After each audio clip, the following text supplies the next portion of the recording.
लाडक्या बहिणींसाठी एक महत्त्वाची अपडेट समोर येत आहे. ज्या लाडक्या बहिणींनी केवायसी केलेली आहे, परंतु त्यांना पावती मिळाली नाही आणि ज्यांची केवायसी करणे अद्याप बाकी आहे, त्यांनी सुद्धा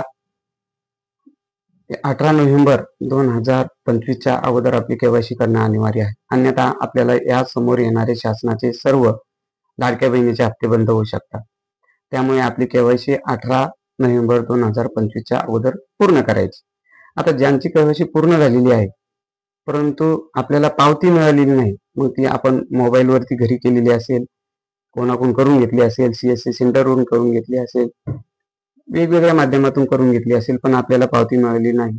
मग केवायसी झाली किंवा नाही हे आपल्याला कसं चेक करायचंय, या व्हिडिओच्या माध्यमातून आपण पाहणार आहोत. या YouTube चॅनलवरती आपण नवीन असाल तर लाईक करा, सबस्क्राईब करा आणि शेअर करायला विसरू नका.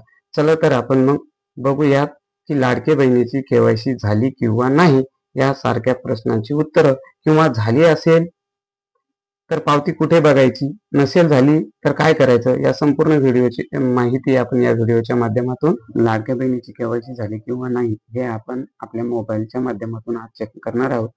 त्यासाठी आपल्याला सर्वप्रथम आपल्या मोबाईलमध्ये जे ब्राउझर आहे त्या ब्राउझरवरती क्लिक करायचं आहे. ब्राउझरवरती क्लिक केल्याच्या नंतर आधारची जी ऑफिशियल वेबसाईट आहे त्या ऑफिशियल वेबसाईट ओपन करायची. आपल्या मोबाईलच्या नेटवर्कच्या स्पीडनुसार आपल्याला आधारची वेबसाईट ओपन करण्यास वेळ लागू शकतो. जर जास्तच वेळ लागत असेल तर आपल्याला त्याला रिफ्रेश करायचं आहे. ओपन झाल्याच्या नंतर या पद्धतीचा आपल्याला या ठिकाणी पॉपअप दिसेल. तर तुम्ही बघू शकता की सर्वप्रथम आपल्याला या ठिकाणी 3 डॉट दिसतात. या 3 ठिकाणी जे डॉट दिसतात त्या डॉटवरती आपल्याला सर्वप्रथम क्लिक करायचं आहे. क्लिक केल्याच्या नंतर आपल्याला या ठिकाणी माय आधार नावाचा एक ऑप्शन दिसतोय.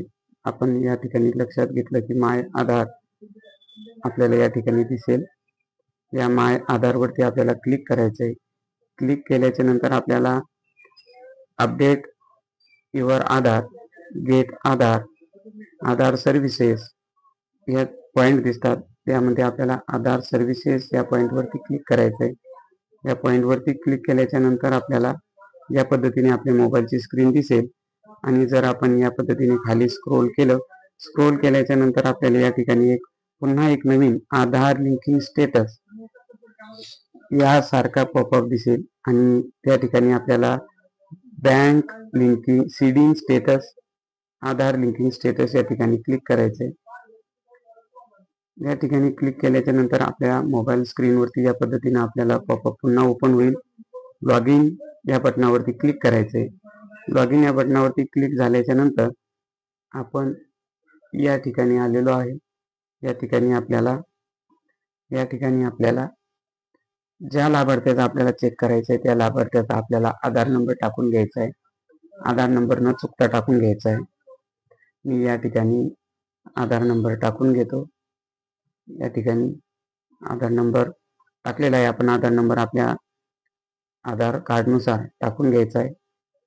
त्यानंतर आपल्याला योग्य आधार नंबर टाकल्याच्या नंतर हे जे रेड लाईन दिसतंय आपल्या समोर, या पद्धतीचं रेड लाईन आपल्याला दिसणार नाही.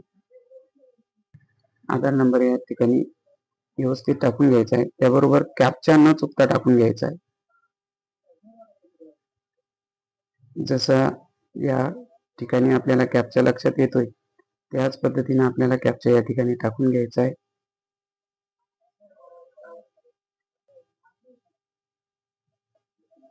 या ठिकाणी मी आधार नंबर टाकलेला आहे.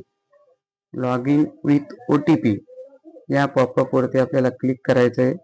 लॉग इन विथ OTP वर क्लिक केल्याच्या नंतर आपल्याला लॉग इन विथ OTP या ठिकाणी OTP आपल्याला टाकून घ्यायचा आहे. मी OTP या ठिकाणी आलेला OTP टाकून घेतोय. मी या ठिकाणी OTP टाकून घेतलेला आहे. आपल्याला लॉग इन या बटनावरती क्लिक करायचं आहे.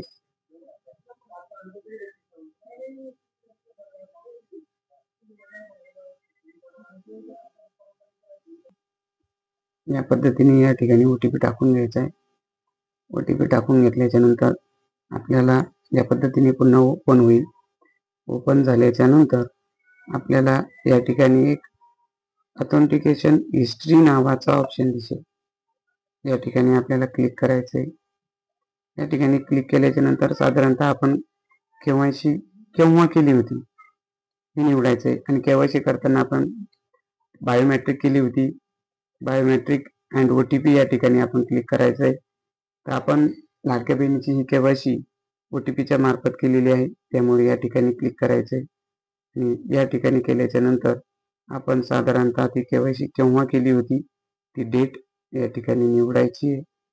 डेट या ठिकाणी निवडल्याच्या नंतर आपल्याला या समोर माहिती रीच करायला सांगितलेली आहे. त्या ठिकाणी आपल्याला या ठिकाणी क्लिक करून घ्यायचं आहे.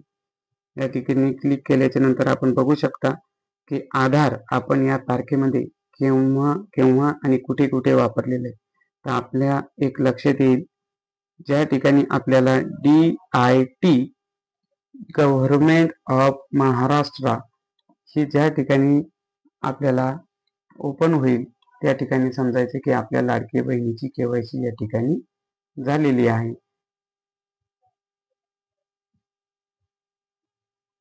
या ठिकाणी आपल्याला जे DIT दिसतंय, DITचं आपल्याला जर गव्हर्नमेंट ऑफ इंडिया म्हणजे DITचा फुल फॉर्म आहे मित्रांनो, डायरेक्टेड ऑफ इन्फॉर्मेशन टेक्नॉलॉजी.